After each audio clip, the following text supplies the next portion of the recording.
Hola, almitas en pena que vagan por YouTube, espero que estén bien, y, después de varios meses sin subir vídeos, ya estoy de regreso. En esta ocasión les traigo la segunda parte de Amigo por correspondencia, titulada Globos. Si no han visto la primera parte, vayan a verla, se las dejaré en la descripción y por aquí arribita, jeje. Bueno, y ahora que comience en 3, 2, 1...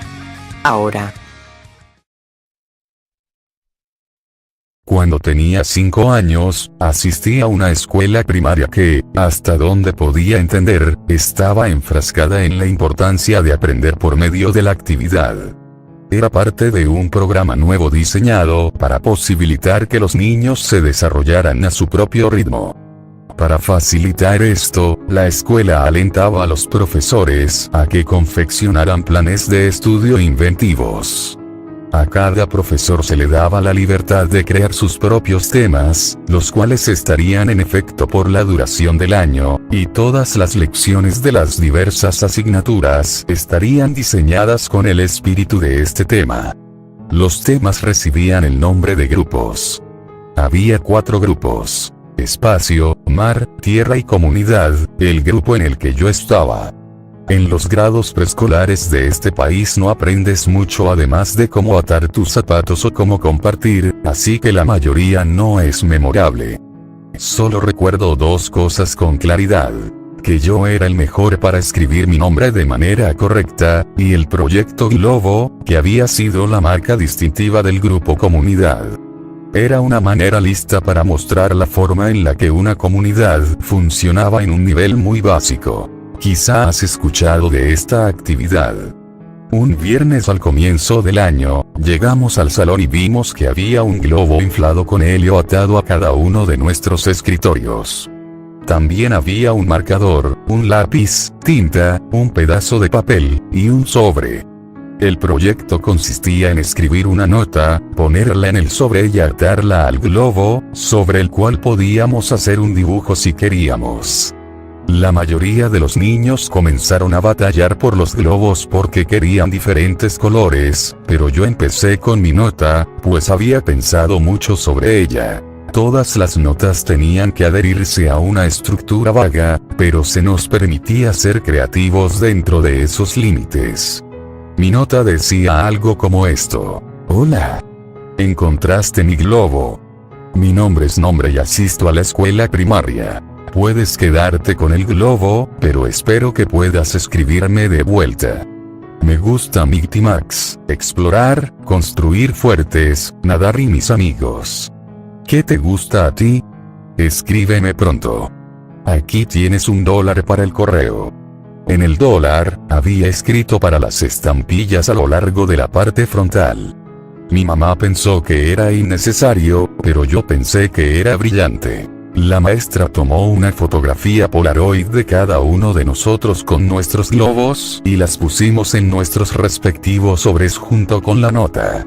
Ella también agregó otra nota, que asumo que era para explicar la naturaleza del proyecto y el agradecimiento a cualquiera que decidiera participar en escribirnos y enviar fotos de su ciudad o vecindario. Esa era toda la idea. Crear un sentido de comunidad sin tener que salir de la escuela, y establecer contacto vigilado con otras personas. Por las siguientes 2 semanas, las cartas empezaron a llegar. La mayoría vino con una fotografía de diferentes puntos de referencia, y cada vez que una carta llegaba, la maestra la fijaba en el gran mapa que utilizábamos para señalar de dónde había llegado la carta y cuánto había viajado el globo. Era una idea muy inteligente, porque en verdad ansiábamos ir a la escuela para ver si habíamos recibido nuestra carta. Durante el curso del año, apartábamos un día a la semana para escribirle a nuestro amigo por correspondencia, o para escribirle al de otro estudiante si nuestra respuesta no había llegado. La mía fue una de las últimas en llegar. Ese día, entré al salón y miré a mi escritorio, pero una vez más no vi ninguna carta esperándome. Tan pronto como me fui a sentar, la maestra se me acercó y me entregó un sobre.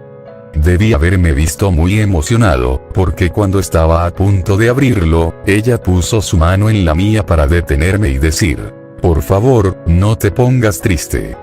No entendía a qué se refería. ¿Por qué estaría triste ahora que mi carta había llegado? Inicialmente, me encontraba desconcertado de que ella siquiera supiera lo que había en el sobre, pero ahora sé que los maestros, obviamente, veían el contenido para asegurarse de que no hubiera nada inapropiado. Cuando abrí el sobre, supe a qué se refería. No había ninguna carta. Lo único que tenía el sobre era una Polaroid, pero no supe discernir lo que era. Se veía como una porción de postre, pero estaba muy borrosa como para estar seguro. Parecía que la cámara había sido movida mientras la fotografía se tomaba.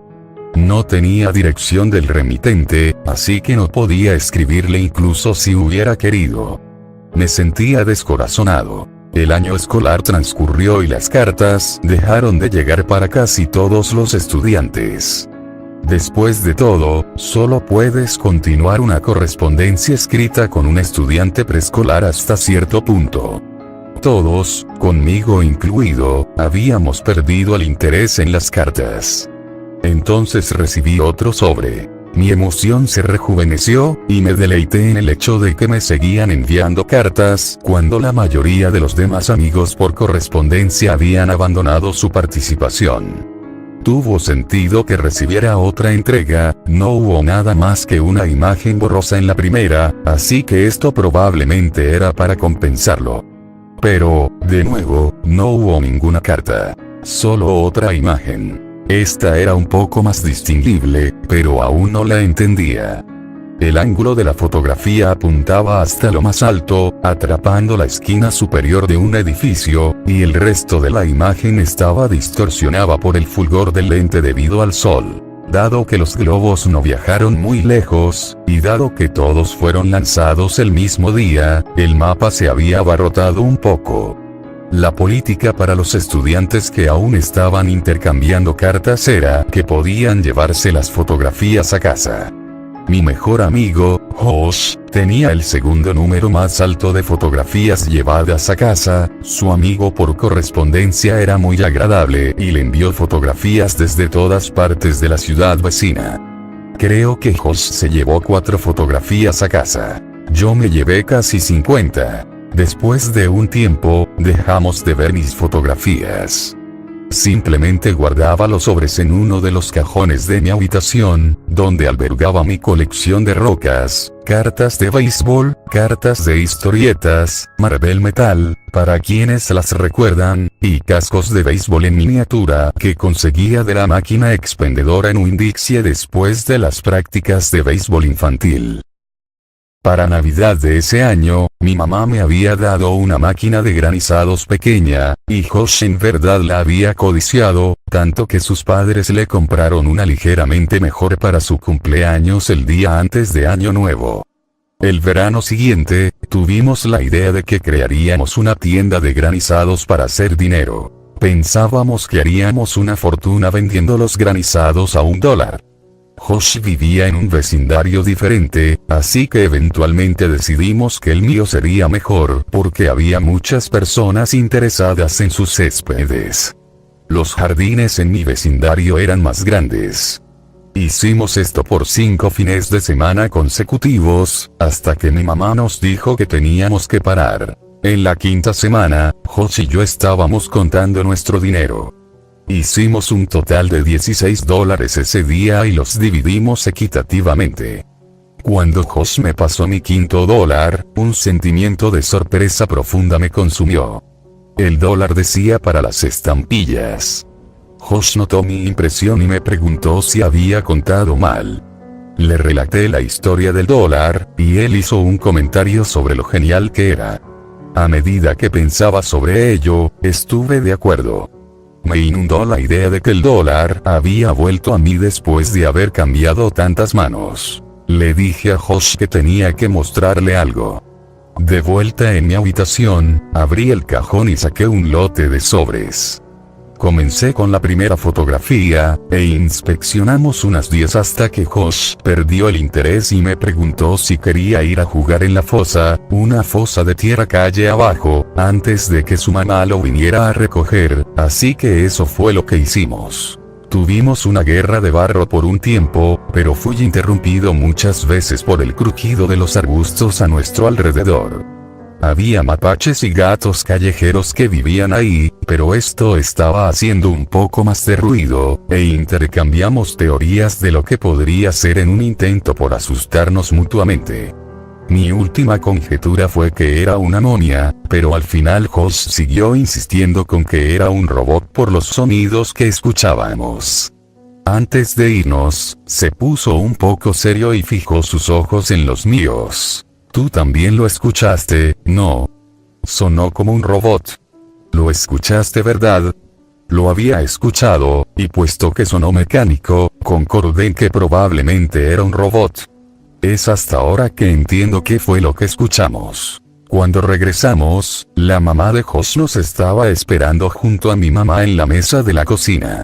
Josh le dijo a su mamá acerca del robot. Nuestras mamás rieron y Josh se fue a casa. Mi mamá y yo comimos la cena, y luego me fui a la cama.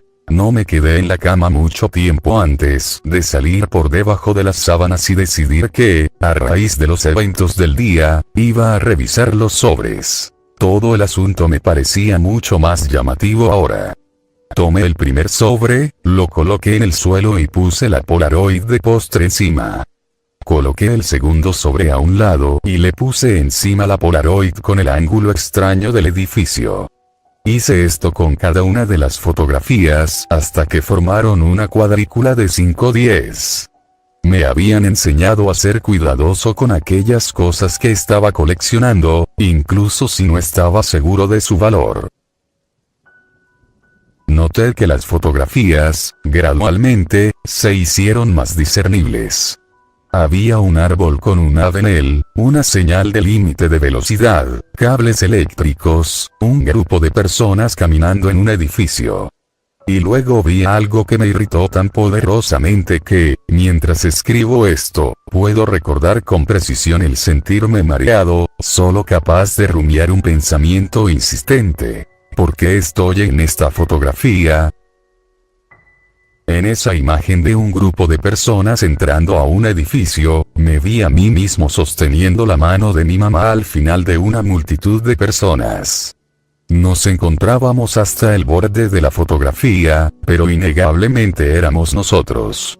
Y a medida que mis ojos se sumergieron en el mar de Polaroids, me sentí todavía más ansioso. Era un sentimiento bastante raro. No era miedo, era el presentimiento de que estaba en problemas. No estoy seguro de por qué fui embestido por esa sensación, pero estaba sentado ahí luchando con la noción indiscutible de que había hecho algo malo.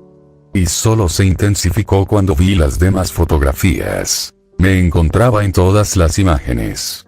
Ninguna de ellas era un primer plano, ninguna de ellas eran solo de mí.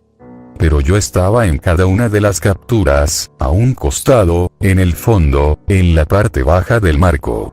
Algunas solo tenían la parte más diminuta de mi rostro capturado en el borde de la fotografía, pero, en cualquier caso, estaba ahí. Siempre estaba ahí. No sabía qué hacer. Tu mente funciona en maneras divertidas cuando eres un niño. Una gran parte de mí tenía miedo de estar en problemas simplemente por estar despierto. Dado que ya tenía el sentimiento inminente de haber hecho algo malo, decidí que esperaría hasta el día siguiente. El día siguiente, mi mamá tuvo el día libre y pasó la mayor parte de la mañana limpiando la casa. Vi caricaturas, creo, y esperé hasta que pensé que era un buen momento para mostrarle las Polaroids. Cuando ella salió a traer el correo, agarré un par de fotografías y las puse en la mesa frente a mí mientras esperaba que ella volviera a entrar. Cuando regresó, ya estaba abriendo el correo y apartó algo de correo basura. Alcé mi voz. Mamá, ¿puedes venir un segundo? Tengo estas fotografías. Un momento, cariño. Necesito marcar esto en el calendario. Después de un minuto o dos, ella se acercó detrás de mí y me preguntó qué era lo que necesitaba. Podía oírla barajando el correo a mis espaldas, pero yo solo observaba las Polaroids y le conté sobre ellas. Conforme se lo explicaba y señalaba las fotografías, sus ajás frecuentes disminuyeron, y de súbito estaba completamente en silencio. El próximo sonido que escuché de ella se escuchó como si estuviera tratando de recuperar su aliento en una habitación desprovista de aire. Al menos sus jadeos trabajosos fueron dominados, y simplemente botó el correo restante en la mesa, dirigiéndose al teléfono de la cocina. Mamá. Lo siento, no sabía nada. No te molestes conmigo. Ella estaba caminando de adelante hacia atrás con el teléfono presionado en su oreja. Jugué nerviosamente con el correo que estaba a un lado de mis Polaroids. El primer sobre tenía algo sobresaliendo, que jalé ansiosa e imprudentemente hasta que salió. Era otra Polaroid. Confundido, pensé que una de mis Polaroids se había colado de alguna forma cuando ella tiró el correo. Pero al darle la vuelta y estudiarla, me di cuenta de que no había visto esa antes. Para mi asombro, era yo, pero esta era una captura mucho más próxima. Estaba rodeado de árboles y sonreía. Pero no era solo yo. Josh estaba ahí también. Esto era de ayer. Empecé a gritarle a mi mamá, quien seguía discutiendo en el teléfono. Repetidamente, llamé su atención hasta que al fin me respondió con un ¿qué? Y solo pude preguntar. ¿A quién estás llamando? Estoy hablando con la policía, cariño. ¿Pero por qué? Lo siento. No fue mi intención. Ella me contestó con una respuesta que nunca comprendí hasta que fui forzado a revisitar estos eventos de los años más tempranos de mi vida. Agarró el sobre de la mesa y lo sostuvo a lo alto para mis ojos, pero solo pude verla a ella y observar cómo todo el color se empezaba a drenar de su rostro. Con lágrimas abutándose en sus ojos, dijo que tuvo que llamar a la policía, porque el sobre no tenía ningún sello de la oficina postal.